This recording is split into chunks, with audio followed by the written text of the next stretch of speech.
আউযু বিল্লাহি আন আকুনা মিনাল জাহিলিন। সম্মানিত দর্শকবৃন্দ, আপনাদের সকলকে জানাই সালামুন আলাইকুম। সেক্স এবং পালন শাক। পালন শাক আমরা সবাই খাই, আমাদের দেশে খাওয়া হয় এবং ইউরোপে যদিও পাওয়া যায় না, কিন্তু আমাদের দেশের পালন শাক, ভারতবর্ষের পালন শাক সব জায়গাতে না পাওয়া গেলেও দেখা গেল এরা এটি একটি প্রক্রিয়াজাত করে বিদেশে এই পাচার করে এবং বিদেশে এক্সপোর্ট করে।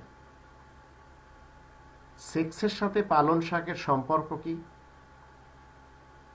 ঘন সবুজ এই শাক থেকে আপনি যদি জুস বানিয়ে খেতে পারেন রোজ সকালে খালি পেটে, তাহলে আপনার শরীরকে সুখ দিবে, শরীরকে সুস্থ রাখবে। রোগ প্রতিরোধের ক্ষমতা তো এর ভিতরে রয়েছেই, হাড়কেও মজবুত করে আর ত্বক ভালো রাখে, চুল সবসময় ভালো রাখে আর সেক্স শক্তিকে ধরে রাখে এই পালন শাক।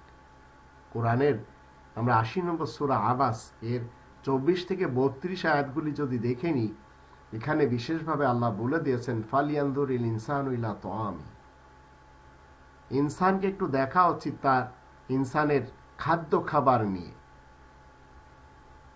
এখানে যে জিনিসগুলি আল্লাহ বলে দিয়েছেন একটু এই আয়াতগুলি দেখে নিন, দেখবেন অনেক তথ্য আপনি পাবেন।